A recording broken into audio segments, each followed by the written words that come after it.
বেয়াদব ওবায়দুল কাদের আজকে মিথ্যা কথা বলে, আজকে এটা ভণ্ড। আল্লাহ কি বেনজিরে ছাড়ছে? ছাড়ছে? আওয়ামী লীগ কি চাইলেও তারা এখন তার পাশে দাঁড়াইতে পারতেছে? দাঁড়াইতে পারতেছে না, দাঁড়াইতে পারতেছে না।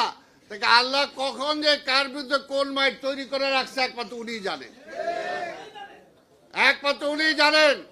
আরে এত টাকা পয়সা, এত অগাধ সম্পত্তি অবৈধভাবে কামাইছে, আজকে দুনিয়ায় বেঁচে থাকা অবস্থায় এই সম্পদ তার একটা বোঝা হয়ে গেছে, বোঝা হয়ে গেছে না? এটা কি সম্মানের সাথে সে বলতে পারতেছে? বলতেও পারতেছে না, এটাকে গিলতেও পারতেছে না। আজকে দুর্নীতিবাজ বেনজিরকে তারা ধরতে পারে না, আবার বলে তার সাথে আমাকে কোনো সম্পর্ক নাই।